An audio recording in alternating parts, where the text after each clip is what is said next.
My name's Mark and you're listening to Headstraight.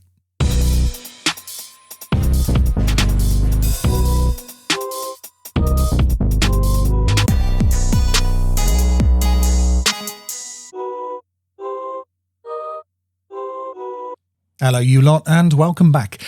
Now today we're going to be talking about habits, why they're so difficult to build, why they sometimes collapse, and ways in which you can build them to last. Now, you may remember back in season 2 when we talked about why change feels so impossible, how your brain clings to old patterns because they feel safe even when those patterns keep you stuck. Well, this episode picks up right where that one left off, because understanding why change is hard is one thing. Actually making it stick, well, that's the real challenge. Now, most of us start out strong. This time I'm going to get fit. This time I'll stay off my phone. This time I'll finally revise before the night of the exam. And for a few days, we're on fire. Then something happens. Life, stress, tiredness, and before you know it, you're right back down at square one. Now, it's not that you didn't care enough or try hard enough. It's that willpower alone isn't built to last. So in this episode, we're taking that idea from last season, the psychology of change, and we're going to turn it into something practical. We're going to take a look at how to build small automatic habits that stick around even when motivation disappears. You're going to learn why most habits fall apart after a few days, how to design ones that actually fit into your life, and the deeper part, how to build habits that shape your identity, not just your to-do list. Because habits aren't really about what you do, they're about who you're becoming. You already know that your brain doesn't like change. We covered that in season 2. So let's move past the why it's hard part and look at why the way we usually try to change is almost guaranteed to fail. Now here's the truth. Most people don't build habits. They build pressure systems. They start with huge goals, rigid rules, and the expectation that sheer effort is going to carry them through. But effort is limited, and when the buzz wears off, the whole system collapses. So let me tell you about the 3 biggest traps that people fall into when trying to build habits at last. The first one is building habits around motivation instead of structure. Now, don't get me wrong, motivation feels amazing for about 3 days. It's the first week of January energy. I'm going to run every morning, eat clean, revise every night, sort my life out. But motivation is a chemical rush. It's not a strategy. When it fades, and it always does, you're left with a routine that only works under perfect conditions. Now here's why it fails. Motivation spikes don't rewire your brain. Habits only form through repetition, and repetition only happens when it's built into your environment, not your mood. The second one is designing the ideal version of yourself. You know that fantasy version of you, the one who wakes up early, drinks green smoothies, and somehow has time to stretch, journal, and smile at the sunrise? Yeah, that version doesn't exist on a Wednesday night when you're tired, stressed, and your phone's glowing at you. Most habits fail because they're designed for the imaginary version, not the real, messy, inconsistent human you actually are. Because the moment that life stops matching the fantasy, the habit breaks. What works instead is designing habits for your worst day, not your best. If it's doable when you're stressed, tired, and unmotivated, then it's going to survive anything. So, let's think about how to move past this. Back in season 2, we talked about breaking big goals into tiny, manageable steps because small feels safe, and your brain doesn't fight against safe. So let's take that one step further. Starting small isn't about making change easier, it's about building proof. Every small win tells your brain, see, I can do this. And the more proof you collect, the more your brain starts to believe that change isn't a threat, it's normal. That's how confidence grows. Not from giant leaps, but from micro evidence repeated over time. So, why does this work? Let me tell you. Every time you complete a small habit, one stretch, one paragraph, one glass of water, your brain releases a tiny dopamine hit. That's not just a feel-good moment, it's your brain's way of bookmarking success. The more bookmarks you build, the stronger the memory becomes. This behaviour is safe. Let's do it again. And over time, that's how a behaviour turns into a pattern, and a pattern turns into identity. It's not magic. It's repetition backed by chemistry. So, what does small actually look like? Now, forget big goals like I'll run every morning or I'll revise for an hour. Small means the kind of action that feels too easy to fail. So easy it almost feels pointless. But it's not pointless. It's how you trick your brain into trusting you again. For example, instead of I'll start journaling, then just write one line. Instead of I'll start eating better, add one glass of water before lunch. Instead of I'll revise for 2 hours, do 5 minutes while your tea cools. Instead of I'll start running, just put your trainers on the step outside. That's it. That's the win. You're not building the perfect routine. You're building the proof that you're someone who follows through. Now, the real shift happens when these tiny actions start changing how you see yourself. At first, you're just someone trying to start a habit. But after a week of tiny, consistent effort, you start to think, actually, I'm someone who keeps showing up. And that thought, that new identity, is where lasting change begins. So just stop for a moment and think.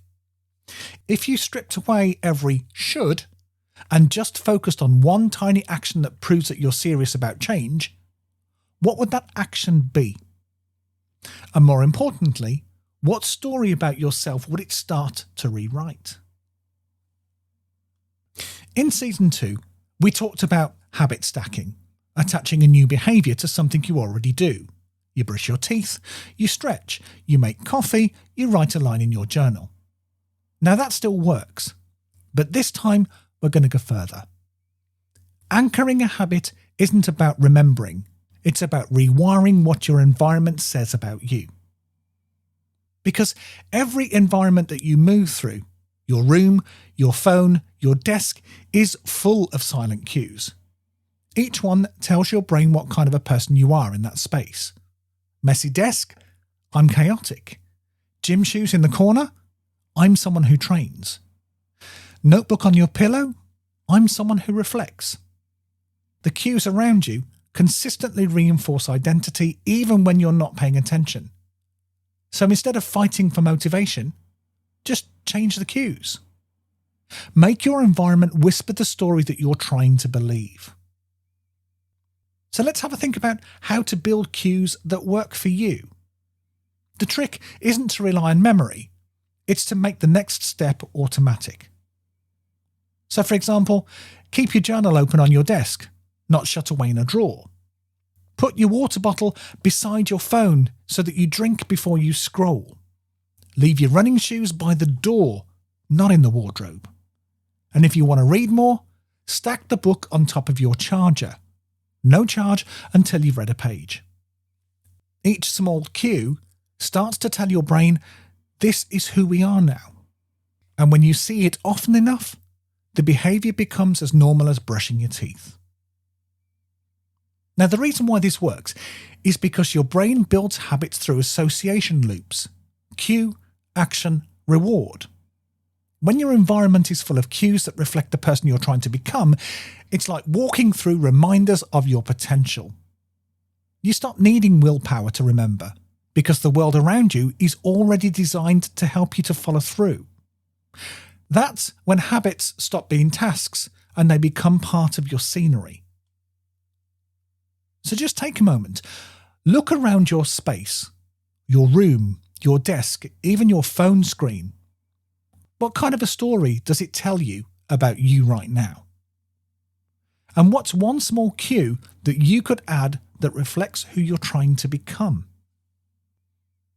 You need to reward the habit. And here's something that most people get wrong about rewards. They think rewards are what you earn at the end of the hard bit. But the real power of the reward is that it teaches your brain who you're becoming. Every time you do something and it feels good, even for a second, your brain marks it as worth repeating. Now that's not laziness, that's neuroplasticity in action. Your brain is constantly asking the question, was it worth the effort? And if the answer is yes, then it'll help you to do it again tomorrow. If the answer is no, or it feels punishing or pointless, then it quietly drops it from the system. Now, when you link a habit to a reward, a good feeling, a moment of calm, a sense of pride, you're not just training behaviour, you're reinforcing identity. You're showing your brain, this is what it feels like to be someone who follows through. That sense of satisfaction, however small, is the glue that holds the habit in place. Now, forget gold stars or big gestures. The best rewards are instant, personal, and meaningful. Something that lets your brain go, nice one, that was worth doing. So for example, maybe you could give yourself visual rewards. Maybe keep a tracker or calendar where you can cross off each day that you stick with it. Watching the streak grow gives you the visible history of your effort. Or maybe you prefer a sensory reward. Pair your habit with something you enjoy, maybe music, a podcast, a hot drink, the first bit of quiet in your day. Or maybe you prefer reflective rewards. After you've done it, take 5 seconds to notice how you feel. I feel lighter. I feel calmer. That's your brain learning the payoff. Or maybe you're more someone who prefers social rewards. And if you are, then tell someone about what you've done. Not to show off, but to reinforce that this version of you is real and growing. So let me tell you what reward actually teaches your brain. Each time you recognize a small success, you strengthen a feedback loop. Action, reward, identity, repeat. That's how momentum is built, not through perfection, but through repetition that feels good enough to sustain itself. And when you stop waiting for the big wins to feel proud of yourself, you start notice the dozens of tiny ones that were already happening. So just take a moment.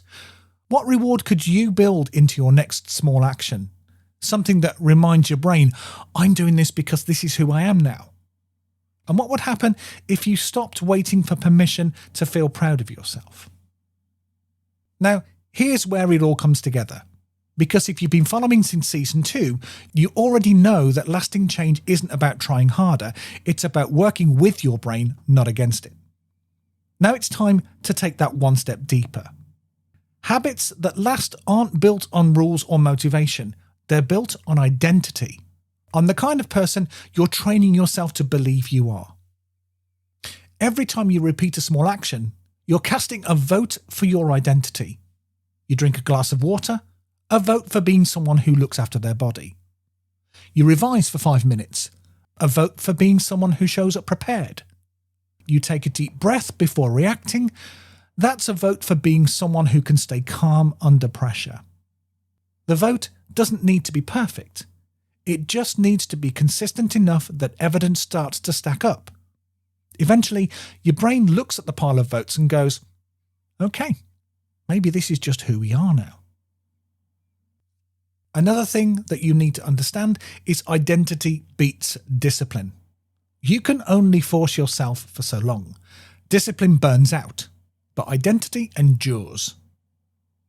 When you see yourself as someone who goes for a walk, you don't argue with yourself about walking. You just go and do it. When you see yourself as someone who learns, you don't wait for motivation to open a book. It's just part of your day.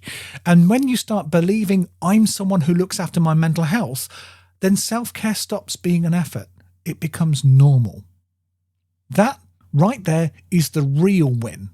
Not control, but alignment. Now, of course, there's another side to this. The identity that you've outgrown. Maybe you've carried stories like, I never stick at things, I'm lazy, or I always mess it up. But those stories were built from old evidence, and now you're writing new ones.